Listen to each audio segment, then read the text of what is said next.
she's from the University of Natural Health, so you got to consider the angle. Such an irresponsible article. Anything that dehydrates, enervates, and is addictive cannot be recommended to those seeking true natural health.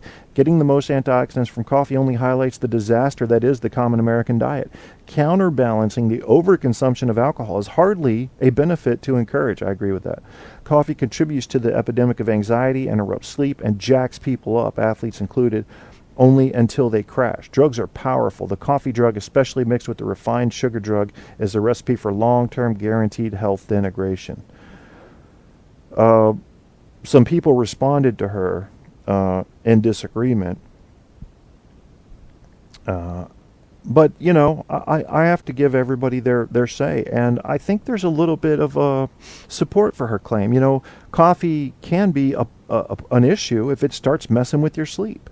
And it is something that dehydrates. So as a diuretic, it's going to pull moisture essentially out of your body. Your body does have to work to get the water element out of the coffee.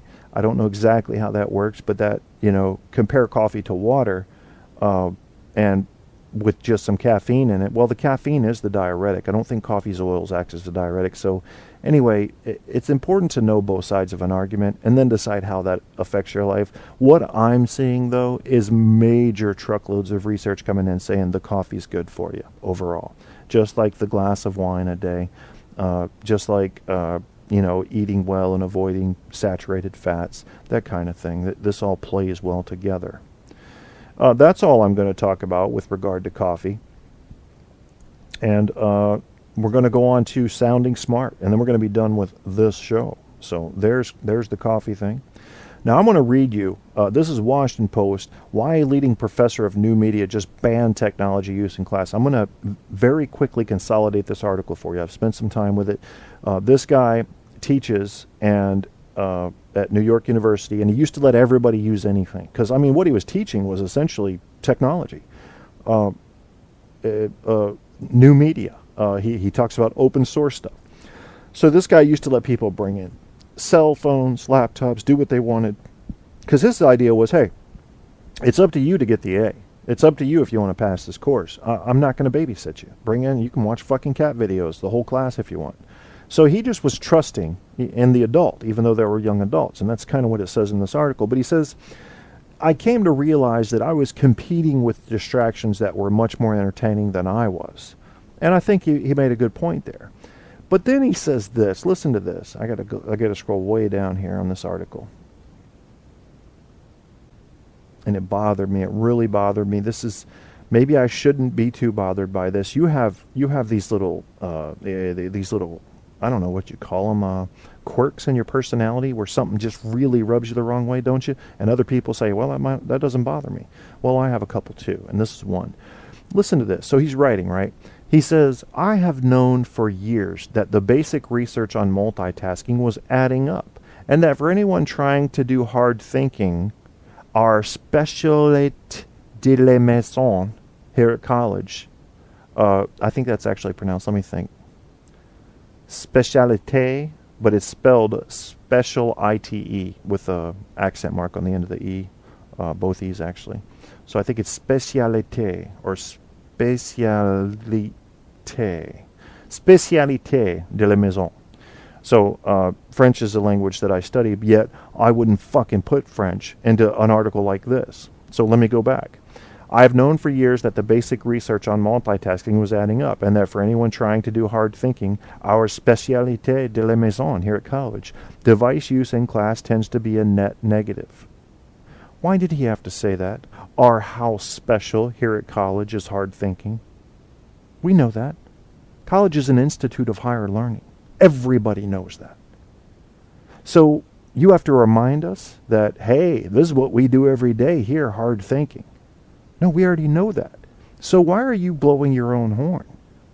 As a matter of fact, the whole thing he's talking about here, about being distracted by multitasking and letting the ego get in the way of learning, he's just committed the crime that he's standing up against. He's promoting his own intelligence, thereby serving his ego instead of focusing on the message. Nobody knows what spécialité de la maison is if they don't know French. So why are you going to try to confuse some fucking people with your little French phrase? You know, it bothers me. It bothers me. And then I watched a TED Talk with him, and he used about 6 words that were absolutely too big and unnecessary as well. So there are people that do this, folks. They go and they find these hard words and then learn 20 or 30 of them, and then they engage in this false dialogue that makes you think they're smarter than they are. Now, he apparently has a good quality education. It probably has very few holes in it. But why do that? Why do you do that? To me, I equated it with a steroid head MMA fighter, you know, one that's been on roids and is way big, flexing his pec muscles. You don't have to do that. We can see, okay? We want to see the fight. Don't bounce your pec muscles up and down. That's retarded. That's bragging. That's showing off. That's, ooh, look at me. So, I don't know. It bothers me. Maybe it shouldn't. He was very good in his TED Talk, and I'm going to share the TED Talk as well. This TED Talk, you may think that you wouldn't be interested in it when you see the topic, but you probably will. And I'm serious. You really need to look at this if you can. It's called How the Internet Will One Day Transform Government. Copying that link and sharing it as well. Now, this is the guy that wrote the douchebaggery into his article, okay? And that's what I call it, douchery, douchebaggery, whatever. Unnecessary big words. I shared the link to his TED Talk, and this is the same guy, so you probably want to check that out. Very interesting talk. He talks about this girl who was going to school and taking pictures of her lunch and sharing it, and then the school tried to say, you can't do that anymore, and the public revolted. So, of course, the school let her back on, and he's comparing that to government and where it's going. I have a comment on a video here. Yeah. Well, have you seen the video of the walking ostrich? And it says, you be walking, then the trap beat hits, and the ostrich starts dancing. So I put up a picture that I had seen on another comment that has this black lady pointing, and it says, y'all motherfuckers need Jesus. And everybody liked, 125 people like this. But then I got some replies. One of them was, Aloha Akbar, you know what that means, cool. One was somebody's name. And then the one that just commented now said, you gotta love her. Yeah, y'all motherfuckers need Jesus. That was funny. Of course, I didn't come up with that picture. I brought it from somewhere else. Oh, Joe shared my I'm going to go ahead and share this as well. You know, it's something. Actually, I already had that up. The 10 most compelling pieces of evidence that prove aliens have visited Earth. Okay, let me tell you something. This is a long article. It's page after page after page. Probably, I don't know, 5,000 words maybe, but beautiful. It's got a lot of evidence and data in it. It's not really up to my bar of the proof that I need to fully have faith in something, but it is compelling. It's a very compelling argument. They have like these 10 compelling pieces of evidence. They break them down into 10, and they go deep on each one. And I'd say probably 7 of them really had me thinking. And the other ones I didn't see quite enough evidence to believe in. But I'm still not convinced that aliens have been to Earth. I'm not convinced of that. I am convinced, based strictly on probability, that they're out there. I'm convinced of that. I don't know what they would look like. I don't know what they would act like. I don't know how varying levels of intelligence would be. We'd be foolish to think they followed our own DNA models. For all we know, they're devolving to match their environments. You just don't know. So there's a lot of don't know. But life in the universe, yes, we know how easy it can spark up. We know how easy it can change to adapt to environment, and we should not make assumptions that there is no other life in the universe with a universe this size, that full of necessary elements for life. I think it would be foolish to assume that we're the only ones. And I've always believed that, and I've seen people change sides. No, there's no aliens. Well, it would be very, what's the new one they like to say? It would be very arrogant, that word. Oh. That's something people have adopted, and they like to say, it would be arrogant of us to think we were the only ones in the universe. The problem with that, this is another problem I have with people trying to sound intellectual, is they act like they came up with that. If you come up to me and say, I think it would be arrogant to think we're the only life form in the universe, I'd say to you, that's about the 4,000th time I've heard those exact words spoken. So you're going, Kevin, why does that matter? It's because they're trying to sound like they came up with it. They fail to mention that, like others have said, I think it's arrogant. You know what I'm saying? It's almost like taking credit for somebody else's work, because it does sound kind of catchy and snazzy.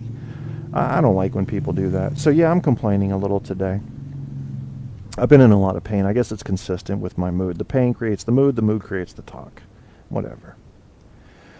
So we're almost done here, but I got to get into this. I got to share this link, which is the 10 compelling reasons, most compelling piece of evidence to prove aliens have visited Earth. I'm going to share the link on the Facebook page. For those that have come in late, the Facebook page is facebook.com/truthontapshow.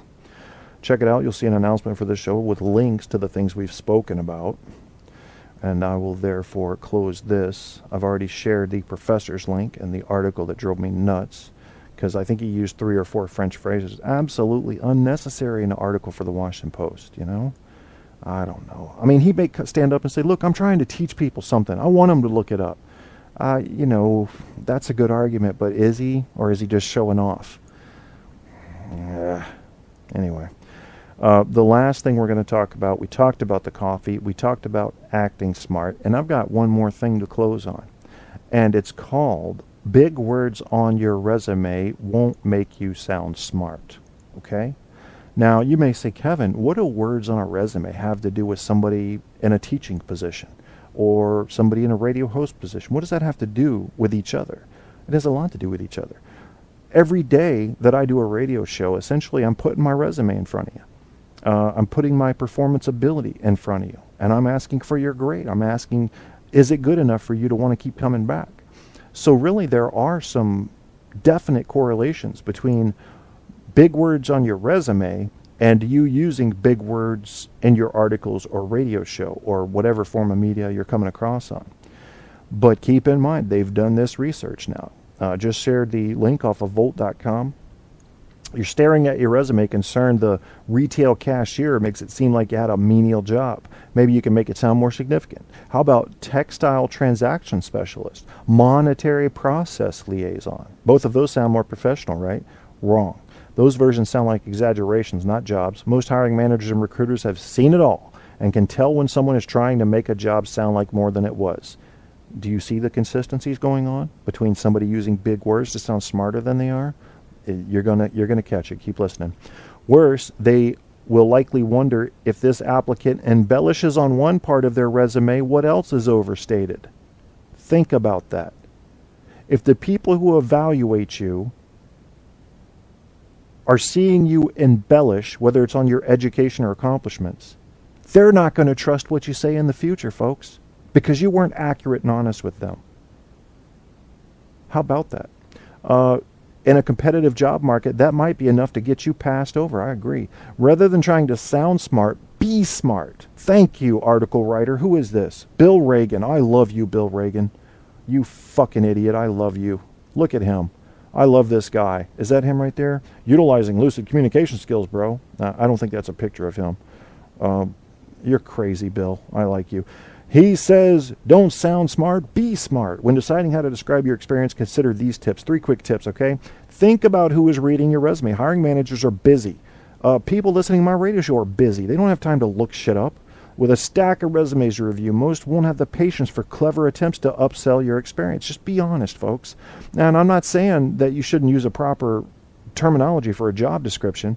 I'm saying don't hype shit. Don't hype shit, or people are going to get so used to you doing that it's like calling wolf, and they're not going to hear it anymore. They're going to see the truth right through your shit. So just start off with the truth. They'll respect you for it. Remember why they're reading your resume. The recruiter is trying to fill a particular job. So they're looking for specific experience and job titles. If they need someone with shipping experience, they may not recognize physical material redistribution as a skill they need. I agree with that as well. You're losing clarity when you start using big words. Your audience has to become more narrow because those that don't know the word, there's only a limited amount of them that are going to bother to look it up. And why would you make your audience go look shit up?